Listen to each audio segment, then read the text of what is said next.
Bonjour, bienvenue sur Objectif Math. Dans cette vidéo, nous abordons le paragraphe consacré aux équations différentielles linéaires d'ordre 2 à coefficient constant.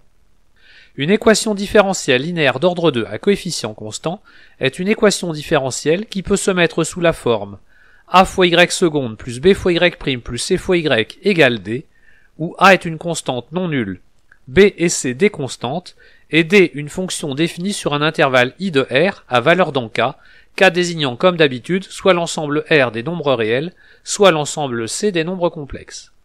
Justifions pour commencer la dénomination linéaire de ces équations. Considérons psi la fonction définie de l'ensemble des fonctions deux fois dérivables sur i à valeur dans k, à valeur dans l'ensemble des fonctions définies sur i à valeur dans k, qui a une fonction y associe la fonction a fois y seconde plus b fois y prime plus c fois y. Il s'agit clairement d'une application linéaire, puisqu'elle vérifie les deux propriétés suivantes. Pour tout scalaire lambda et toute fonction y deux fois dérivable sur i, psi de lambda fois y est égal à lambda fois psi de y. Et pour toute fonction y1 et y2 deux fois dérivable sur i, psi de y1 plus y2 est égal à psi de y1 plus psi de y2. Voici un exemple d'une équation différentielle linéaire d'ordre 2 qui intervient en mécanique. On suppose qu'une masse m est suspendue par un ressort de raideur k et un système d'amortissement de coefficient d'amortissement c à un support dont on impose un mouvement vertical défini par une fonction f. En notant x de t la position verticale de la masse par rapport à sa position d'équilibre, on peut établir que la fonction x vérifie l'équation différentielle m fois x seconde plus c fois x' plus k fois x égale à f, les dérivées étant calculées par rapport au temps. Voici un deuxième exemple en électricité avec un circuit RLC en série en régime forcé. La charge Q du condensateur vérifie l'équation différentielle L fois Q seconde plus R fois Q' plus Q sur C égale à E. D'un point de vue mathématique, les deux équations différentielles sont identiques. De façon générale, on peut construire des modèles électriques pour chaque système mécanique donné. Il est donc possible de tester un système mécanique par l'intermédiaire d'un circuit électrique. Les avantages avec un circuit électrique portant sur le coût de la construction et sur la facilité des mesures. Définissons l'équation homogène associée d'une équation différentielle linéaire d'ordre 2. L'équation différentielle linéaire d'ordre 2, ay seconde plus by' plus cy égale d étant donnée, son équation homogène associée est l'équation différentielle ay seconde plus by' plus cy égale à 0. Qui s'appelle aussi abusivement l'équation différentielle sans second membre. La résolution de l'équation homogène associée passe par son équation caractéristique. ABC étant des constantes, l'équation caractéristique de l'équation différentielle homogène ay seconde plus by' plus cy égale à 0 est l'équation du second degré ar carré plus b fois r plus c égale à 0. J'insiste sur le fait que cette équation caractéristique n'a de sens que si les coefficients sont constants. Son utilité apparaît dans la proposition suivante. Soit alpha un scalaire, la fonction qui a t associe exponentielle de alpha t est solution de l'équation différentielle homogène ay seconde plus by' plus cy égale à 0 si et seulement si alpha est racine de l'équation caractéristique. La démonstration est très simple, je vous laisse la faire par vous-même. Nous venons de voir que l'équation caractéristique permet de trouver certaines fonctions, solution de l'équation homogène ay seconde plus by' plus cy égale à 0. Nous allons maintenant déterminer toutes les solutions. Nous allons voir que l'espace des solutions a une structure d'espace vectoriel de dimension 2. Autrement dit, il s'agit d'un plan vectoriel. Nous devons distinguer trois cas. Dans le premier cas, l'équation caractéristique ar carré plus b fois r plus c égale à 0 admet deux racines distinctes dans k, que l'on note R1 et R1 Les fonctions solutions de l'équation homogène sont toutes les fonctions f définies de R dans K, telles qu'il existe deux scalaires lambda et mu, tels que pour tout t réel, f de t soit égal à lambda fois exponentielle de R1 fois t, plus mu fois exponentielle de R1 fois t. Dans le cas 2, l'équation caractéristique ar carré plus b fois r plus c égale à 0 admet une racine double dans K, que l'on note R1. Les fonctions solutions de l'équation homogène sont toutes les fonctions f définies de R dans K, telles qu'il existe deux scalaires lambda et mu, tels que pour tout t réel, f de t soit égal à lambda plus mu fois t, facteur de exponentielle de R1 fois t. Dans le cas 3, on suppose que k est l'ensemble des nombres réels, et que l'équation caractéristique admet deux racines complexes non réelles, nécessairement conjuguées l'une de l'autre, que l'on note R indice 1 et conjuguées de R indice 1. On posera alpha la partie réelle de R indice 1 et bêta sa partie imaginaire. Les fonctions solutions de l'équation homogène sont toutes les fonctions f définies de R dans R, telles qu'il existe deux réels lambda et mu, tels que pour tout t réel, f de t soit égal à exponentielle de alpha fois t, facteur de lambda fois cosinus de bêta t, plus mu fois sinus de bêta t. Je vous détaille le début de la démonstration, mais je vais vous laisser la fin, qui est assez simple. On considère R indice 1 une racine de l'équation caractéristique. Ainsi, la fonction qui à t associe exponentielle de R indice 1 fois t est solution de l'équation homogène.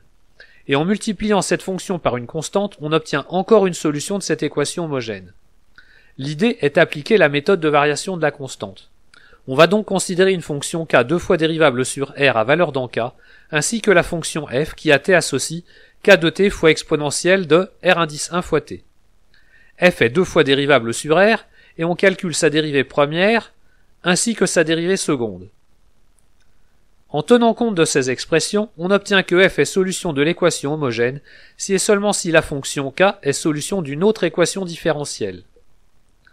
Ayant supposé que R indice 1 est solution de l'équation caractéristique, le coefficient de k de t est nul. Et dans le cas 2 où R indice 1 est racine double, le coefficient de k' de t aussi est nul. On obtient que k' est solution d'une équation différentielle linéaire d'ordre 1 très simple. Et en reportant l'expression de k dans celle de f, on récupère toutes les solutions de l'équation différentielle homogène initiale. Voici deux cas particuliers qu'il convient de connaître.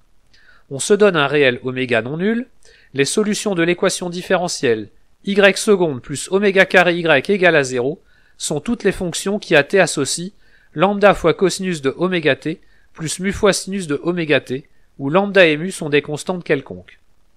Les solutions de l'équation différentielle y seconde moins oméga carré y égale à 0 sont toutes les fonctions qui à t associent lambda fois cosinus hyperbolique de oméga t plus mu fois sinus hyperbolique de oméga t, où lambda et mu sont des constantes quelconques. Mais on peut aussi les mettre sous la forme lambda indice 1 fois exponentielle de oméga t plus mu indice 1 fois exponentielle de moins oméga t, où lambda indice 1 et mu indice 1 sont des constantes. La première des deux formes est souvent la plus pratique, non seulement parce que les deux cas se ressemblent, mais aussi pour la détermination des constantes avec des conditions initiales qui sont souvent données à l'instant 0. Il nous reste à savoir trouver une solution particulière de l'équation différentielle avec second membre. Les résultats sont similaires à ceux que l'on a vus avec les équations différentielles linéaires d'ordre 1.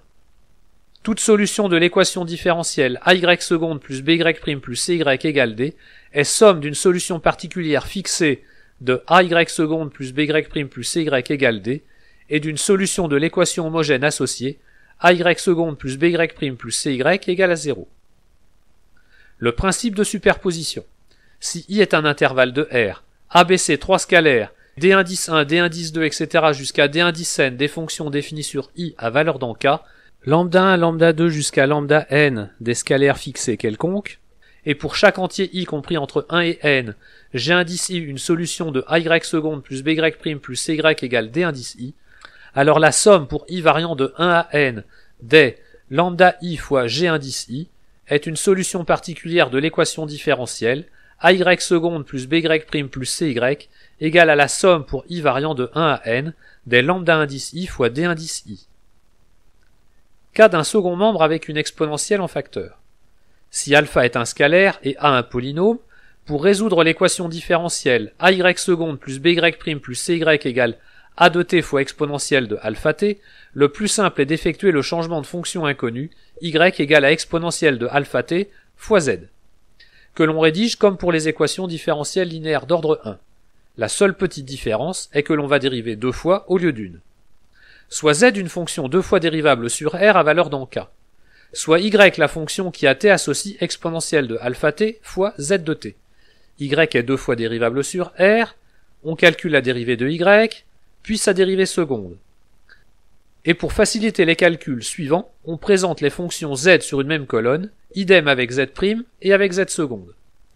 L'équation différentielle sur y se réécrit de façon équivalente avec la fonction z, dans laquelle on a pu simplifier la fonction exponentielle. Cette dernière équation différentielle aura une solution polynomiale b, dont on peut prévoir le degré. Si on note n l'ordre de multiplicité de alpha dans le polynôme a x au carré plus bx plus c, ce polynôme b solution aura un degré égal à n plus le degré de a. On peut aussi s'intéresser au problème de Cauchy avec les équations différentielles linéaires d'ordre 2, que l'on peut reformuler sous la forme suivante. ABC étant des scalaires et A non nul, D une fonction continue sur un intervalle I de R à valeur dans K, T0 un élément de I et Y0 et Y'0 deux scalaires, alors il existe une unique fonction G deux fois dérivable sur I à valeur dans K, telle que G soit solution de l'équation différentielle AY seconde plus BY' plus CY égale D, vérifiant les conditions initiales G de T0 égale à Y0 et G' de T0 égale à Y'0. La condition G de T0 égale à Y0 revient à imposer la position initiale, alors que la condition G' de T0 égale à Y'0 revient à imposer la vitesse initiale. La démonstration n'est pas si simple avec le peu de notions étudiées dans ce chapitre, donc nous l'admettons. On peut aussi rencontrer des équations différentielles linéaires d'ordre 2 avec des coefficients non constants. Je vous rappelle que dans ce cas, l'équation caractéristique n'a aucun sens. Il faudra donc procéder autrement pour résoudre l'équation différentielle. Je ne vous donne ici qu'une piste. Commencez par chercher une solution particulière non nulle G de l'équation différentielle AY seconde plus BY' plus CY égale à 0. On peut alors trouver les autres solutions en cherchant une condition nécessaire et suffisante sur une fonction k deux fois dérivable pour que la fonction qui a t associe k de t fois g de t soit aussi solution de cette équation différentielle. On se ramène ainsi à une équation différentielle linéaire d'ordre 1 vérifiée par la fonction k', type d'équation différentielle que l'on sait déjà résoudre. Avant de vous attaquer au dernier paragraphe portant sur la résolution approchée des équations différentielles avec Python, je vous invite à poursuivre votre étude en attaquant la résolution de quelques exercices portant sur les équations différentielles linéaires d'ordre 2.